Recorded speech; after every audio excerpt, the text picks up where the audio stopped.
Seguimos entonces con Adrián von Speyer. La vez pasada nos habíamos quedado nosotros en la cuestión de los sacramentos y dijimos que íbamos a estar hablando de cada uno de ellos. Bueno, en la página 98, el primer sacramento que es mencionado por Adrián es el bautismo. Entonces, lo primero que menciona Adrián, y esto es muy importante, es que el bautismo nos hace hijos de Dios, ya antes de que nos despertemos a la razón. ¿Por qué, digamos, Adrián quizá empieza a hablar del bautismo haciendo esta referencia? Para que nos demos cuenta que la adopción de Dios no es algo que va a estar condicionada o determinada por cada uno de nosotros. Dios realiza esta adopción incluso antes de que nosotros entremos en el uso de la razón. O sea, Él nos acepta de manera anticipada y acepta, digamos, nuestra vida con todas las consecuencias o con todas las dificultades o con todos los dramas que esto pueda traer consigo. De tal manera que entonces la gracia bautismal es un regalo de Dios. No depende de las condiciones racionales del hombre para su aceptación o su rechazo. Es un gesto de que Dios entonces nos acepta primero, sin condiciones, sin limitaciones. Por eso dice Adrián, el bautismo es al mismo tiempo un regalo infinito y una responsabilidad infinita. O sea, no solo el bautismo es un regalo infinito de Dios, o sea, este regalo infinito de su amor para hacernos hijos suyos, sino que también involucra una responsabilidad infinita. ¿Por qué una responsabilidad infinita? Porque ciertamente cada uno de nosotros tendremos que responder de esta gracia recibida y no estamos exentos. Entonces, hay que reconocer que también cuando se lleva un niño, y adelante lo menciona Adrián, cuando se lleva un niño a bautizar, también no solo los padres y los padrinos asumen una responsabilidad, también hay que ayudar a que este niño adquiera esta responsabilidad, o sea, esta capacidad de responder a la gracia recibida. Dice Adrián, debíamos comenzar esta existencia como pecadores, pero Dios quita nuestra culpa. O sea, desde el inicio con el bautismo, nuestra existencia que debía comenzar como pecadores es quitada. Dice, debíamos usar nuestra existencia para ir pagando nuestra culpa. Pero Dios no solo la anula, por el contrario, nos regala en su lugar un anticipo de gracia, de cuya sobreabundancia podemos nutrirnos durante toda nuestra vida. O sea, el bautismo es justamente este acontecimiento extraordinario que transfigura la existencia entera. Debíamos de pagar con toda nuestra existencia por el pecado. En cambio, con el bautismo el Señor no solo nos quita el pecado, nos da una gracia infinita que se va a mantener, se va a conservar a lo largo de toda la vida. Y dice, Él nos quita la culpa que llevamos de nuestros antepasados. Y aquí hay algo fundamental. Con el pecado no solo nos quita, por así decirlo, los pecados personales, también nos ha quitado los pecados que de alguna u otra manera llevábamos por nuestros antepasados, porque estamos finalmente en una continuidad de generación, ¿no? Por eso hablamos de generación en generación. Hay algo que se transmite y que no solo es una realidad genética. Entonces nos quita también esto y crea en cambio en nosotros una deuda de gratitud infinita. Y esto es lo que no hay que perder de vista con respecto al bautismo. El bautismo no solo es para quitar el pecado, el bautismo es también para obtener una deuda de gratitud infinita. ¿Qué quiere decir? Que con el bautismo, en este sentido, con el bautismo no solo se trata de que se nos quitó el pecado, sino de que recibimos un amor infinito, que nos hace entonces participar en la existencia ya de un modo diferente. ¿Por qué? Porque no solo quita el pecado, sino que da precisamente la abundancia de su amor. Y aquí es donde tenemos de manera fundamental la cuestión del bautismo. El bautismo lo que va a hacer es transfigurar nuestra existencia desde el principio, aún antes de que nosotros entremos en el uso de razón e incluso aún antes de los posibles pecados que vamos a cometer. Por eso dice Adrián, Dios nos regala una reserva de gracia que no se agota por la reiteración del pecado. O sea, a pesar de la reiteración del pecado, a pesar de nuestros pecados, esta reserva de gracia que el Señor nos dio en el bautismo no se agota. ¿Por qué? Porque lo que Dios da, lo da de una vez y para siempre. Lo da de una manera definitiva. Él es la garantía de que esta gracia precisamente no se pierda. Por eso nos la da sin que nosotros la pidamos. No sé si me explico. Porque si yo la pidiera, entonces yo tendría que responder de su conservación. Pero si es algo que yo recibí sin pedir, entonces, por así decirlo, ¿quién responde de esta permanencia? Es Él. De tal manera que en el bautismo también se manifiesta la fidelidad amorosa de Dios. Y esto es algo extraordinario, ¿de acuerdo? Por eso dice Adrián, en virtud de la gracia bautismal, perdonará siempre al pecador que regrese a Él. Entonces, es tanto como decir que a pesar de que después se den pecados e incluso la reiteración, la repetición frecuente de los pecados, justo por lo que Él nos dio desde el principio, siempre podemos acceder de nuevo a su perdón. Justo por esta base inicial y por la gracia que permanece en Él, aún en el pecado, el pecador puede solicitar ese perdón de Dios. O sea, con el bautismo no solo el Señor nos da la posibilidad de que se nos perdonen los pecados, sino que esta misma gracia es la que nos permite solicitar en cualquier momento, sea el pecado que sea, el perdón de Dios. O sea, con el bautismo también el Señor nos garantiza la posibilidad de recurrir cuantas veces sean necesarias a su perdón. Y dice, la gracia bautismal, cuyos efectos se extienden sobre toda la vida, no se irá consumiendo paulatinamente en el curso de la vida. O sea, esta gracia bautismal no merma, no disminuye. A pesar de que nosotros nos alejáramos de esta gracia de tal manera a través de los pecados, no obstante así, podemos regresar en cualquier momento a esta condición inicial de gracia. No se pierde, se conserva para siempre. Por eso habla Adrián de una sobreabundancia de gracia ofrecida y concedida. Esta sobreabundancia, es los víveres inagotables que Dios da a sus hijos para el camino de la vida. Y aquí está lo central. El propósito del bautismo es contar con los recursos de gracia suficientes para el curso de la vida. Y lo más indispensable para una criatura humana es retornar al perdón divino. Y eso es lo que el Señor le garantiza. Que por muy graves que hayan sido sus pecados, por muy escandalosos o repugnantes que resulten los pecados, con la gracia bautismal le da la posibilidad siempre de poder retornar a esa condición inicial. Por eso es aquella, digamos, garantía que le va a permitir atravesar el camino de la vida. Por eso dice, además, en virtud del bautismo, la gracia le concede al pecador en el juicio el derecho de ser juzgado más benignamente. O sea, a través también de la gracia bautismal recibimos un derecho, que el juicio sea más benigno. ¿Por qué? Porque Dios nos ha aceptado desde el comienzo. ¿De acuerdo? Dice Adrián, ciertamente los pecados de los bautizados pueden ser más pesados que los de los paganos, de los que nada saben de la gracia de la filiación. ¿Por qué serían más pesados? Porque irían en contra de la responsabilidad que esto implica.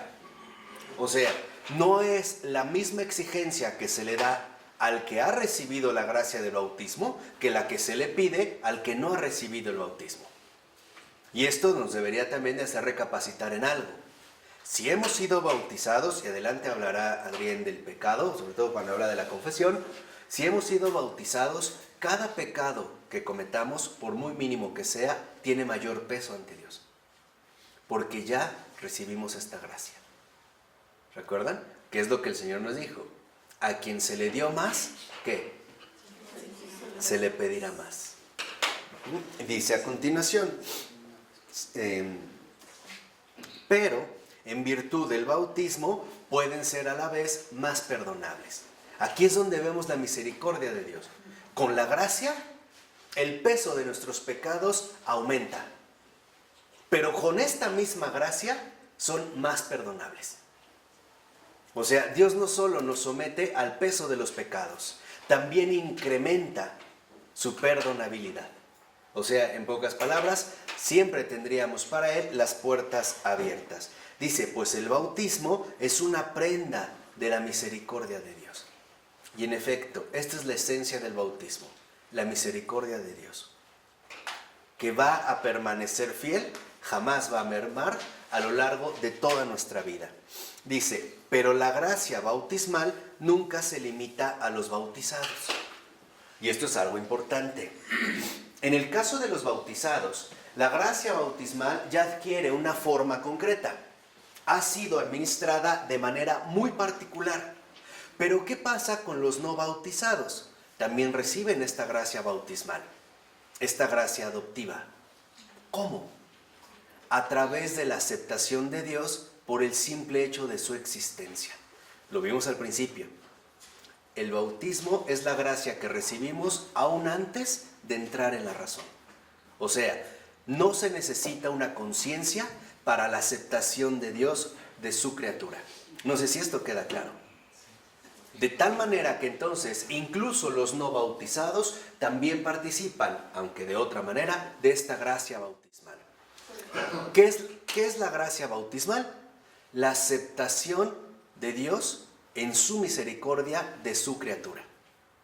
Por eso, cuando nosotros nos bautizamos, no estábamos en condiciones, la mayoría de nosotros, de tomar una postura al respecto. O sea, incluso los no bautizados también disfrutan de esta gracia bautismal. Porque el bautismo no es una elección humana, es un don divino.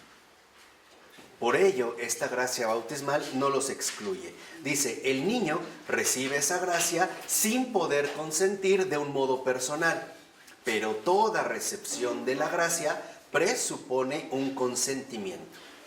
O sea, Dios da la gracia a cualquier criatura suya. Esta gracia de misericordia divina, que no involucra precisamente el consentimiento propio. O sea, que sea yo el que elijo si quiero o no quiero. No depende de mí. Es algo que en todo caso Dios ha querido y hace. ¿Por qué?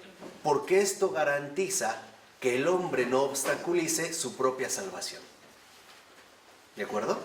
Acuérdense que los planes de Dios son la salvación de todos los hombres. Por eso es lo que yo les insistía ya varias veces. La salvación está en manos de Dios, de Él. Y Él es el que va a poner todos los medios para que esta salvación se lleve a cabo. De diferentes modos en el transcurrir histórico del mundo. Dice Adrián, quienes consienten serán por lo general los padres y los padrinos. Y eso es cierto. Cuando se lleva un niño a bautizar y se lleva muy pequeño, el niño no es consciente de lo que sucede. Él no da su consentimiento. ¿Quién lo da por él? Aquí es donde empezamos a entrar en algo fundamental. Cada vez que un niño es bautizado y los padres o los padrinos dan su consentimiento y aceptan que se bautice esta persona, es tanto como aceptar que el bautismo también se ha recibido por todo el género humano, porque somos una familia. ¿Entienden también por qué los no bautizados participan de esta gracia bautismal? El no bautizado es el bebé, cualquier persona que no ha recibido el bautismo. Cuando un padre o un padrino acepta, consciente en la administración del bautismo, entonces todo no bautizado, porque somos una humanidad, un género humano, una realidad humana, también participa de esta misma gracia bautismal. ¿De acuerdo? Ese es el gran don de la iglesia. Cada vez que, por ejemplo, un ser humano acepta y recibe la gracia que Dios le da, toda la humanidad se verá beneficiada, visible o invisiblemente. A lo mejor no se va a ver beneficiada visiblemente, pero en la intercesión desde la comunión de los santos, por supuesto que también va a tener repercusión. ¿Queda claro? ¿Por qué? Porque somos uno. Acuérdense que nuestra mentalidad está fragmentada. En el momento en el que un padre o un padrino da su consentimiento y se bautiza a este niño, quiere decir que entonces los que consintieron que este bautismo se aplicara por los no bautizados, como realidad humana. O sea, aquí es donde vemos precisamente la fecundidad de la gracia. Dice, en la decisión de dejar bautizar cristianamente a un niño y con ello educarlo cristianamente, y es esto lo que hemos olvidado, bautizar a un niño implica una educación cristiana.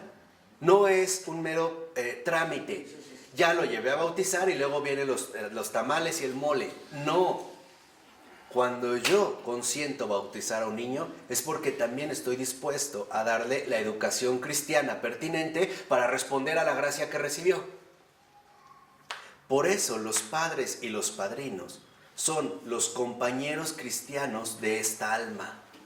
Ahora entienden por qué cuando faltan los padres, ¿quiénes saltan? Los padrinos. Y entonces el padrino también va a responder de la educación cristiana de ese niño. Entonces, vamos, por poner un caso, el niño aprende que puede mentir, o que puede abusar, o que puede humillar, o que puede maltratar. ¿Quiénes lo van a padecer? Todos los demás, todos los que se rodeen. Por eso dice también Adrián, educarlo cristianamente, yace escondida una gracia, a menudo inconsciente para los padres, que forman una unidad con la gracia bautismal de su niño. Los padres regalan su niño a Dios. Eso es bautizarlo. Es regalar el niño a Dios. El niño por ellos se transforma en una propiedad de Dios. En una palabra, cada vez que se administra el bautismo es porque los padres ofrecen este niño ¿a quién? A Dios. Pero ofrecen este niño a Dios para el bien de toda la humanidad. Por eso es lo que hemos olvidado, las verdaderas dimensiones católicas de nuestra vivencia religiosa. Cada vez que yo bautizo a un niño, como padre o padrino, sobre todo como padre, en este caso, es porque se lo ofrezco a Dios. Pero se lo ofrezco a Dios para el bien de toda la humanidad. O dicho brevemente, y no es exagerado, cada vez que llevamos a bautizar a un niño como padres, se lo ofrecemos a Dios para que haga de él un santo, para el bien de todos. Esa es la finalidad. Pero en este ofrecimiento yo no me voy a desatender. Yo voy a tener que cumplir con lo que me toca. El acompañamiento pedagógico del niño. O sea, el transmitirle realmente la educación cristiana. Esto es lo que se ha perdido actualmente en la Iglesia Católica. Suponemos que el bautismo es un mero sacramento, algo así como una prenda de salvación y ya, le echaron agüita en el nombre del Padre, del Hijo y del Espíritu Santo, venga a la fiesta, su ropón o no sé qué cosas y ya. El ofrecerle a Dios un niño, o sea, el llevarlo a bautizar, involucra que estoy dispuesto a comprometerme en su educación cristiana mientras viva. Tan es así que por eso los padres cuentan con un apoyo. ¿Quiénes son este apoyo? Los padres.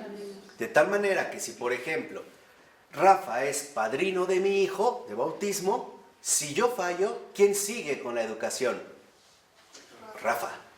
De tal manera que, dándole estas bases, cuando Rafa falle, el niño ya está formado. Ya puede continuar, por así decirlo, por cuenta propia. ¿De acuerdo? Así que entonces piénsenlo. Piénsenlo cuando decidan ir a bautizar a un niño o cuando acepten ser padrinos de un niño. Porque no es un juego, no es un mero protocolo. Realmente tiene mucha relevancia. Y dice Adrián, y Dios responde, fíjense, cuando se hace esta unidad, Dios responde a la unidad de esa donación activa y pasiva por medio de la gracia bautismal, que sin dividirse pasa al bautizando y a los participantes y les otorga un nuevo parentesco con Dios. O sea, los hombres le ofrecen a Dios al niño y el niño Dios toma al niño, y con esta bendición de gracia bautismal no solo se va a quedar en el niño, también se va a transmitir a las demás personas. Hay, digamos, un intercambio fecundo que Dios realiza. Y dice, pero ya que toda la iglesia toma parte en ese consentimiento, ella también toma cada gracia bautismal particular, y de este modo nace un parentesco espiritual entre el bautizando y la iglesia, y por ello entre todos los cristianos entre sí. O sea, este bautismo es algo que se hace en la iglesia. Entonces, el niño entra en comunión con la iglesia. Y si está en comunión con la iglesia, cada bautismo realizado beneficia a todo cristiano. Aquí es donde vemos precisamente la dinámica de la salvación. Por uno se salvan todos. ¿Qué es lo que hizo Cristo? San Pablo lo decía, ¿no? Por uno se salvan ¿qué? Todos. Entonces podemos empezar ya a vislumbrar algo fundamental. Entonces, ¿qué pasa cuando un cristiano comulga? Comulga por todos. Todos se ven beneficiados. En la iglesia, y no solo en la iglesia, fuera de la iglesia. Cuando un niño se bautiza, ¿quién se ve beneficiado? Cuando alguien se confirma, cuando alguien se casa, cuando alguien se confiesa. Esta es la visión católica de nuestra realidad. Cada cosa que hacemos repercutirá en todos. Por eso ahora vemos que cuando no hacemos bien las cosas, por ejemplo, no me tomo en serio el cristianismo, también repercute en todos. Para empezar, en la iglesia. El mal testimonio, que somos unos hipócritas, que no sé qué tanto, hacemos una cosa, hacemos otra, pero no solo se va a quedar ahí. También esta torcedura va a afectar a todos los que estén afuera, ¿o no? Sí, ¿no? Dice Adrián, aquí entonces el regalo de la gracia se transforma en una responsabilidad. ¿Qué quiere decir? Dios ya nos dio la gracia, ya nos las dio. Ahora nosotros tendremos que responder por ella. ¿Y cómo vamos a ir respondiendo a lo largo de la vida? ¿Cuáles fueron nuestras enseñanzas? ¿Cuáles fueron los fundamentos que dimos a la dirección de este niño? ¿Cuáles fueron mis convicciones? ¿Cuáles fueron mis criterios de vida? ¿Cuáles fueron mis ejemplos de vida? Todo esto forma parte. ¿Por qué? Porque estamos llamados también a ser pedagogos de las almas. O sea, maestros y educadores de las almas. Todo lo que nosotros hacemos repercute en los demás, bien o mal. No solamente se limita a los padres, ahí empieza, pero no solo va a quedar ahí, también repercutirá en algún otro. Por ejemplo, si aparece un anuncio donde fulanito de tal le cortó la cabeza a cierta persona, esto va a tener una influencia en todo aquel que entre en contacto con esto, ¿o no? Sí, aunque no lo conozca, pero puede sugerirle algo, ¿no? Y al revés, si vemos que fulanito de tal donó un riñón a fulanito de tal, entonces también esto nos proporciona un ejemplo. ¿De acuerdo? Hoy vemos que los ejemplos que más se transmiten son los ejemplos criminales. De lo único que nos enteramos son de los crímenes cometidos. Fulanito mató a tal, fulanito hizo tal. Por eso hoy los niños quieren ser narcos, quieren ser no sé qué, quieren tener ello. Pues es eso lo que se les está dando, ¿no? Esta es, digamos, la pedagogía contemporánea. Entonces dice, el bautizado particular, o sea, el que recibe el bautismo, se convierte en el administrador de un tesoro divino, a él confiado, y que ha de administrar según el sentido de Dios. O sea, esta recepción de la gracia, nosotros estamos llamados a irla fecundando con nuestras respuestas cada vez más claras y contundentes a Dios mismo. No se trata entonces de vivir como se me da la gana. Se trata de vivir cada vez más según el sentido que Dios le quiere dar a mi vida. Y esa es la respuesta que nosotros iremos dando precisamente de esta gracia recibida. Y en último término, es una responsabilidad infinita, porque el ser bautizado significa que nosotros estamos dispuestos a vivir como lo que realmente somos, hijos de Dios. Y no como hijos no de Dios, sino de otra cosa, lo que sea. Este es, digamos, precisamente el compromiso profundo que en el bautismo se establece. Por eso es que cada bautizado necesita la ayuda principalmente de sus padres, de sus padrinos, pero no solo de eso, de todo su entorno y de toda su comunidad. Porque la meta de cualquier ser humano, y en particular de cualquier bautizado, es manifestarse en el mundo como verdadero hijo de Dios. Por eso San Juan decía, no solo te llamas hijo de Dios, lo eres. Pero ser hijo de Dios también es una enorme gracia, sí, pero también es una enorme responsabilidad, sí o no. Y aquí es cuando vemos dos graves trampas de esta gracia recibida.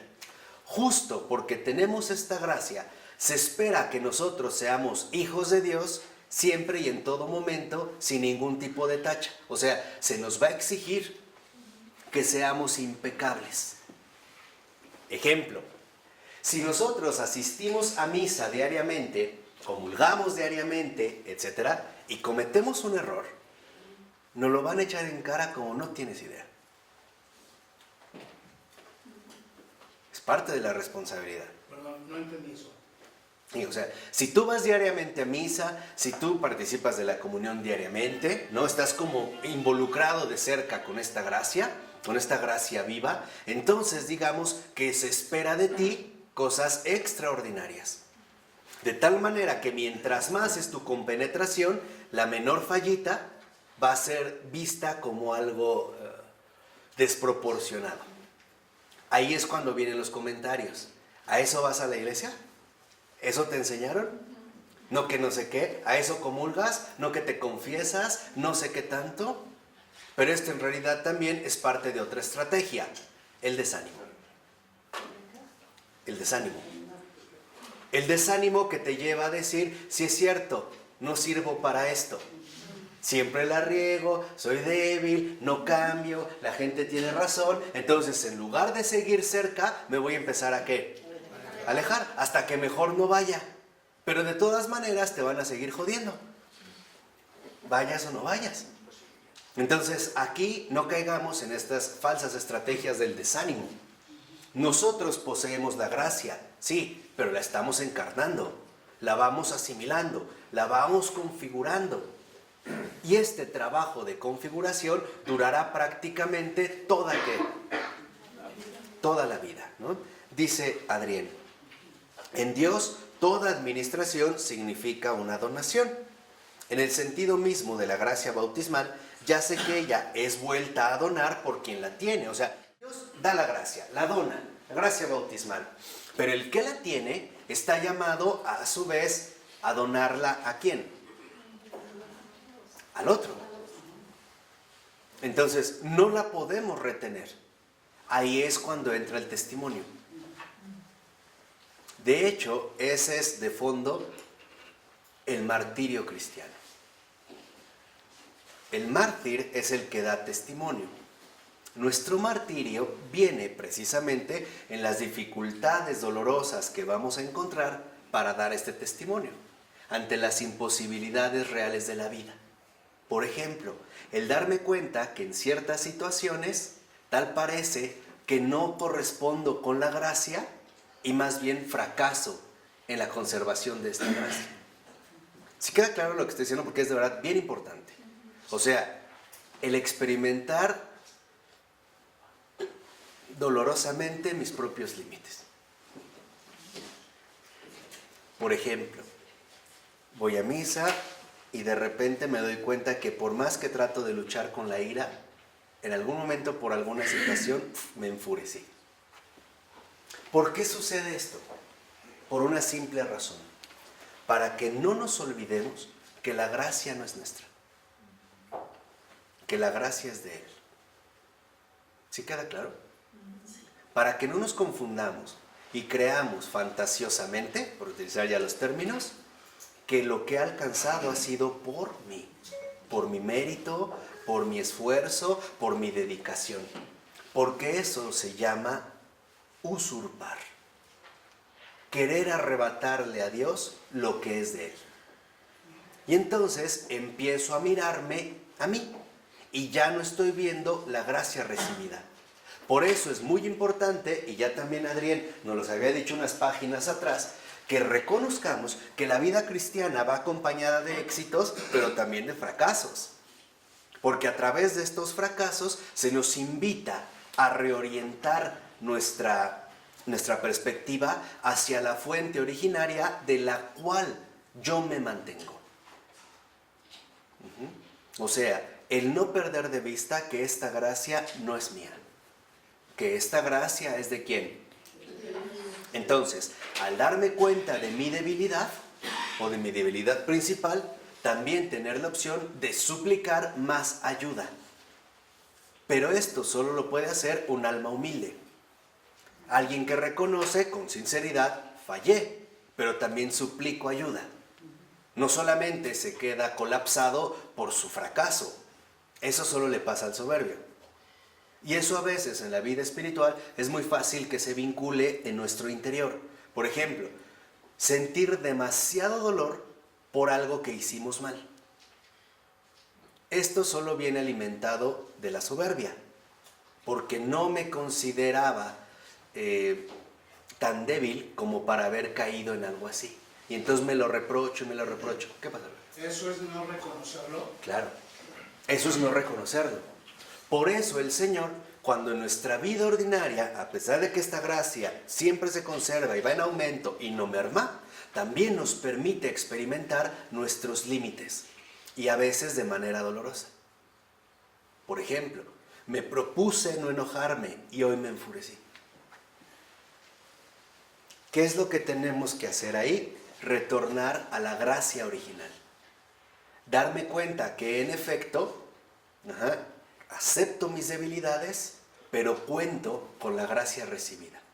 En pocas palabras, cada fracaso en nuestra vida es la oportunidad que Dios nos da en su misericordia de suplicarle a Él que nos ayude, invocarle a Él. ¿Sí? Por eso, todos los fracasos no son más que llamados que Dios nos hace diciéndome, ¿a qué hora se te ocurre dirigirte a mí? Aquí estoy. Nos lo hizo ver precisamente en este pasaje evangélico bellísimo cuando camina Jesús sobre las aguas en la noche. El viento está en contra, la barca está agitada y Él camina, ¿no? Y los discípulos parece que vieron un fantasma, vieron algo fantasmal y gritaron de terror. Y lo primero que les dijo Jesús es, tranquilícense y no teman. ¿Soy qué? Soy yo. Eso es lo que nos dice en cada fracaso de nuestra vida cristiana. Fallé, tranquilízate, no temas. Soy yo el importante, no tú. Si tú te quedas finalmente, ¿no?, limitado a tus propias capacidades, lo más probable es que o te vas a decepcionar y te vas a desanimar, o te vas a engreír y te vas a extraviar.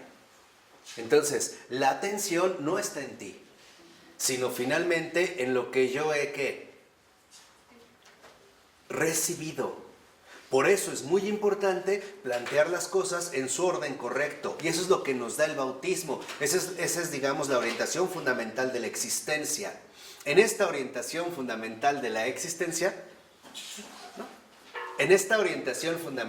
de la existencia, lo que nosotros no podemos perder de vista es lo siguiente. Dios me aceptó antes de que yo consintiera esta aceptación. Y si Dios es fiel, Él va a ser fiel hasta el final, aunque yo no lo sea.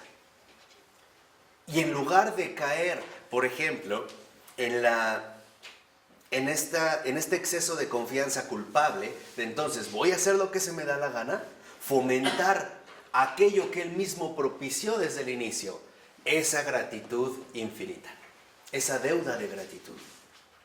Estar siempre agradecidos con el Señor porque Él no nos falla, a pesar de que nosotros, ¿qué? Fallemos.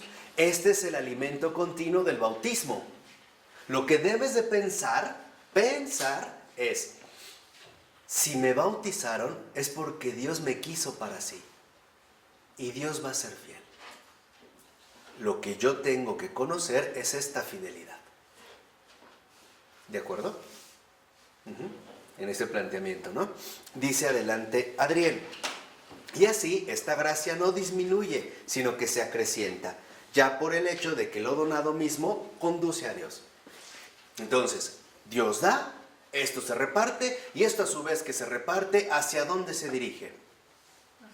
Hacia Dios mismo, ¿no? Pues cada vez que alguien toma de su tesoro para comunicarlo, debe recordar que no es su tesoro, sino el tesoro de Dios en él. En él. Debe regalar de modo de cumplir en esa donación el querer de Dios y de realizarla en nombre de Dios, no en nombre propio. En pocas palabras, ¿por qué podemos ser pacientes o buenos o indulgentes o compasivos? Porque es el tesoro que Dios ha puesto en mí. Y cuando yo realizo algo así, tomo del tesoro que Dios me ha ¿qué? Dado. Por eso les decía, todos somos administradores de la gracia. Toma y reparte. Y en todos los ámbitos de la vida, en todos los ámbitos de la vida. Esta es precisamente esta fecundidad. Toma y reparte. Dice, cuando se acerca al tesoro, porque alguien necesita de él, ve la necesidad del otro con otros ojos. O sea, comienza a verlo con los ojos de Dios. En pocas palabras, ¿por qué te ayudo? No porque soy bueno, porque Dios me dio lo necesario para poder ayudarte. Y entonces, la obra, ¿a quién se dirige? A Dios. A Dios. Por eso hay que decir de corazón, no, gracias a Dios. O sea, no perder de vista esta gratitud hacia quién se debe dirigir.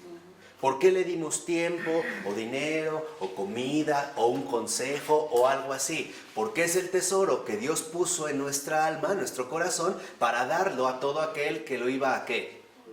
A necesitar. Y todo esto se nos dio desde el bautismo.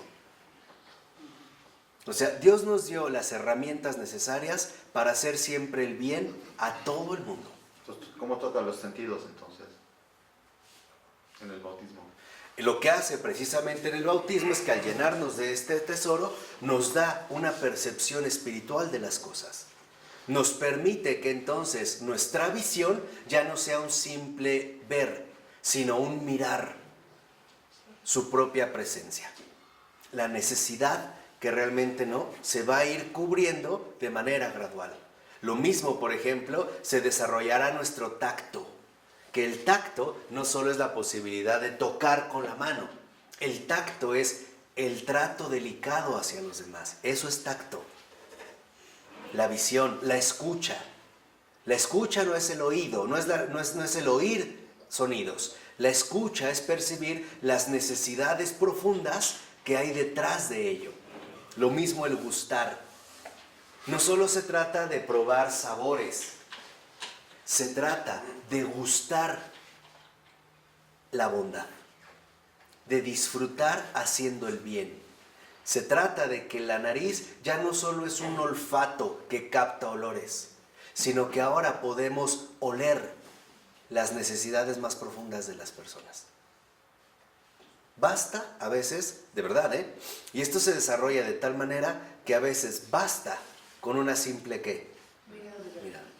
Ya no necesitan hablar o que cuentes tu vida o entrar al Facebook.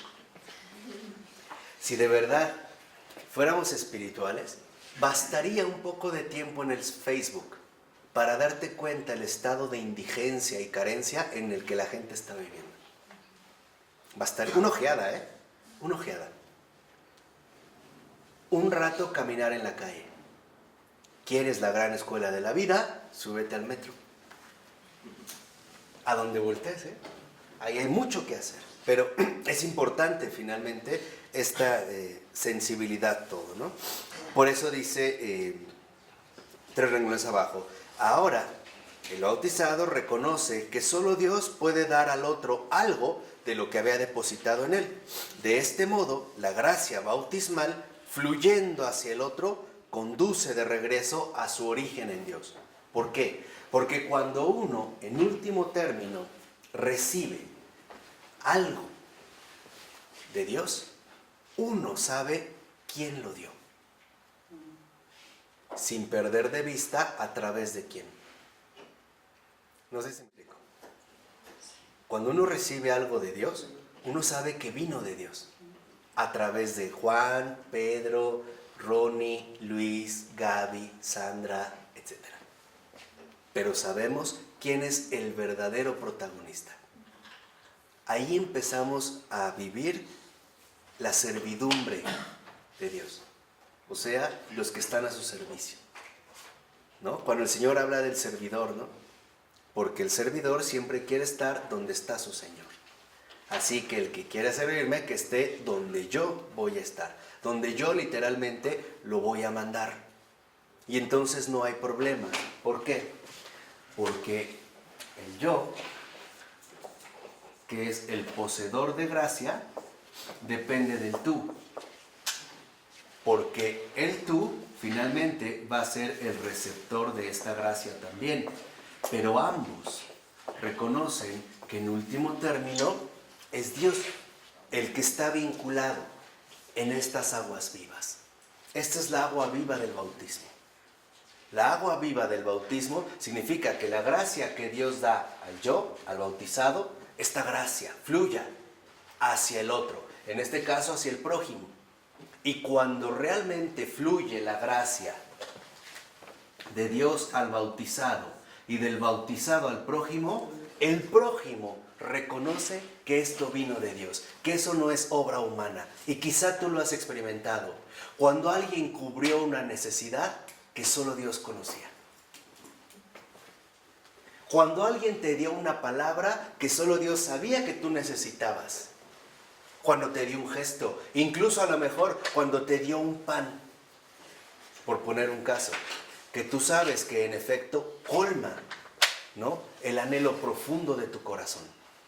Por eso Dios inunda el corazón de gracia, para que este corazón de gracia desborde también en esta gracia al otro, al prójimo. Así que aquí podemos ver otra referencia fundamental. El yo de la gracia es el bautizado. Sí. Pero el bautizado está llamado a beneficiar al no bautizado. Somos hermanos. O te lo voy a poner de manera más clara. ¿Por qué hemos recibido? Para dar. Para dar. ¿Por qué fuimos bautizados? Para dar esta gracia bautismal. ¿A quiénes? A todos. A todos. Y en especial al no bautizado. Esto es lo que genera finalmente, ¿no?, el reconocimiento profundo de esta agua que no falla. Estas son las aguas vivas de la que habló el Señor. Esta es la fuente de agua viva que no falla. ¿Qué le dijo a la samaritana? Si tú supieras quién te está pidiendo de beber, tú le pedirías a él. ¿Y él qué? Para dar agua viva. Entonces, si somos bautizados, que el Señor de verdad nos conceda ser manantiales de agua viva. Para que finalmente todos seamos uno, una alabanza, una adoración, un corazón dirigido y entregado a Dios nuestro Señor. Y a su muy santa Madre. En el nombre del Padre, del Hijo y del Espíritu Santo. Amén.